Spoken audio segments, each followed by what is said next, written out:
like to be remembered as a pious woman, a hopeful woman, but especially a loving woman. For as it says in 13th Corinthians, faith, hope, charity, these three abide, but the greatest of these is charity. I try to find time throughout my day for quiet reflection, prayer, or the reading of Scripture. However, often it is only if I get up, especially early in the morning, before anyone else has risen, that I find the time. For I have quite a busy house, full of many people coming and going. A little quiet can be hard to find. It wasn't always this way. When I started out, my husband and I had a small farm, just enough to feed ourselves and our children. Times were most difficult for friends in the beginning. We lived in the Spring Hill area of Sandwich in the year 1664. It all started when the first Friends, Quakers as they were commonly known, sailed into Boston. This was in 1656, and they were immediately imprisoned because it was against the law to practice the Quaker faith in the colonies. They surely would have starved to death because it was decreed that no one was to have any contact with them, if it hadn't been for the elderly Nicholas Upshaw, who defied a court order and brought them food. He later became a friend. He journeyed to escape the persecution down to the area known as Cape Cod, where the Wampanoag people took him in and saved his life. It's been recorded that one of their chiefs told him, "Oh, what a God hath these English, who treat one another so over worship." They must have thought it all most strange. Mary Fisher and Ann Austin, the first Friends from Boston, were soon deported. But on the incoming tide, in came 6 others of the Quaker faith. They were also immediately imprisoned. But this time, the windows of their small wooden jail were boarded up, although it was the middle of the summer and sweltering hot. The windows were boarded up so that no one could hear their message. They were deported. Not a pleasant trip. But a year later, 6 of them returned, along with 4 others.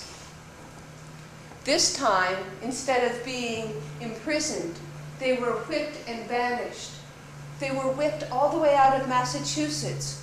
And it is said that one man was beaten so badly that his flesh turned black and as if into butter. Somehow, they managed to survive. Times were very hard for all concerned. We have the good book, though, to sustain us. Sometimes I like to flip through and just wait until the part that opens and read from that. Little by little, more and more people in the Boston area were being convinced of the Quakers' message. And in escaping the persecution in Boston, their paths often came down through the Cape Cod area, and also because of the hospitality of the native peoples. One Wampanoag chief told a friend at one point that the Englishmen do not love the Quaker, but that this is no Englishman's land nor Englishman's sea, and the Quakers may come here and be welcome. Many came and settled, until it came to be that by 1658, Judge Cudsworth admitted that although hefty fines had been imposed, much of Sandwich was adhering to Friends. Mine came at this time, as well as our neighbors, the Hoxies. There's still much suffering among Quakers. During those early years, my husband was arrested. He was imprisoned up in Boston in what we call the Lion's Den, Oh, I was so afraid. Other men from our meeting who had been similarly imprisoned, they had had their ear cut off or their tongues bored out so they could not speak. I was so afraid that something like this would happen to my William. If I'd hear horses' hoofs, I'd run to the window in case it was him returning, and for fear it might also be bad news.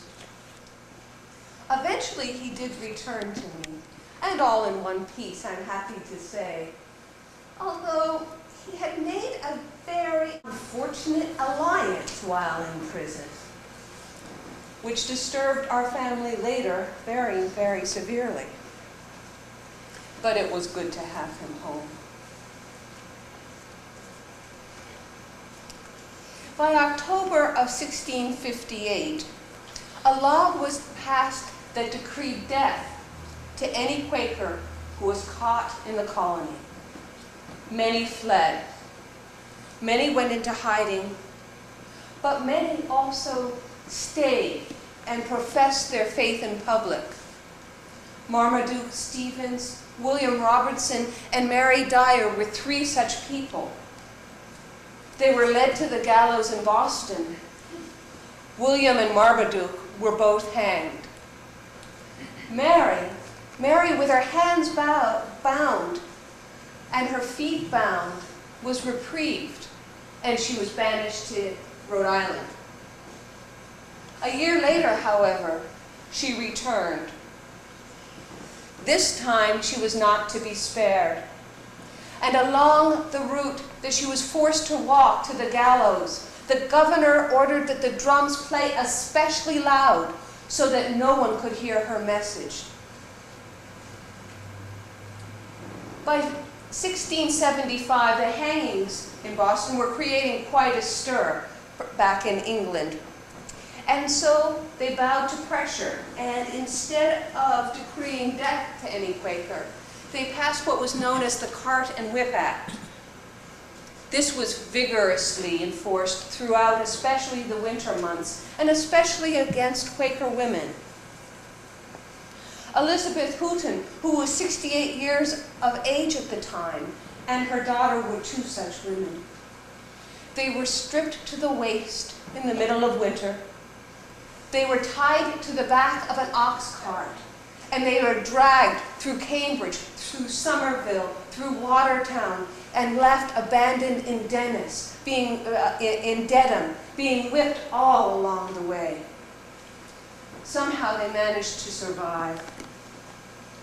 Other women were similarly treated, including a woman named Lydia Wright, and that woman, Mary Mills. I realize that she suffered terribly, but I don't know. My husband was to give 20 whole shillings on her account. I don't know. I mean, we were all suffering. Our chief persecutor in Sandwich was the marshal named George Barlow.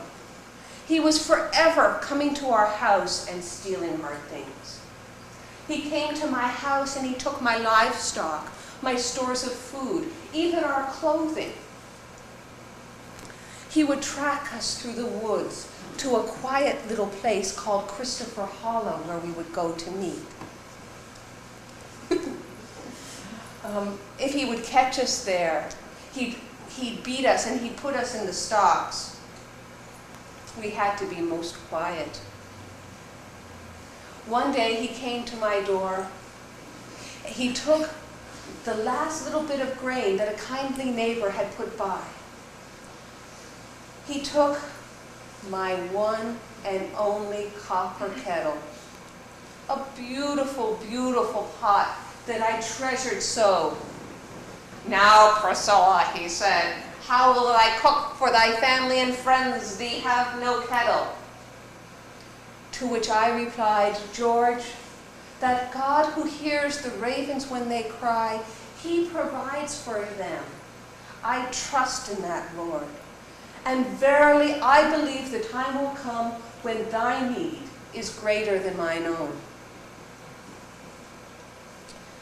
Gradually things improved for Quakers throughout the region, including my family.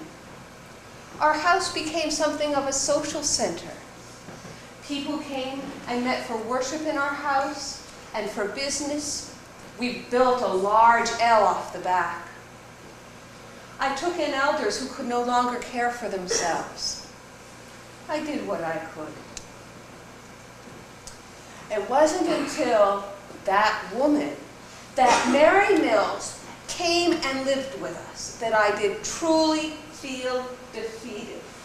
She came and she stayed with us for 3 whole years. Well, I got to the point where I was totally beyond. I could not take this anymore, and I went to the meeting, and I told the meeting in no uncertain terms that I would not have that woman in my house anymore. I told them that she and my husband, that they were set against me. Well, the clerk, Mr. Perry, did speak with me with a tender heart and brought some peace. And sure enough, a few months later, she did go and marry a widower of 68 years. The funniest thing happened last night, and I had the strangest dream. And perhaps it was because I had been thinking about that woman, and I'd been thinking about George Barlow. But I dreamed that I came back to a time 300 years in the future. It was a time most strange. It was like something I could never even imagine.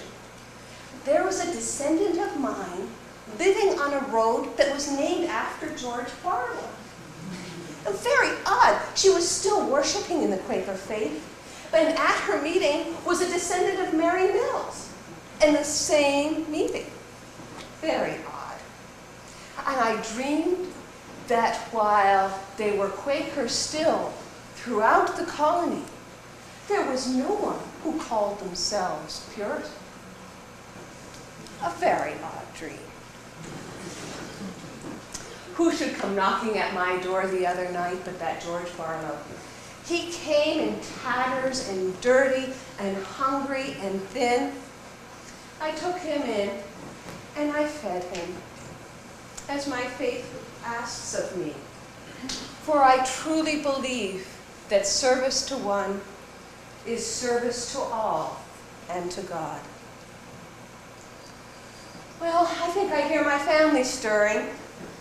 It's time for me to get my herbs and put them in the water for some tea.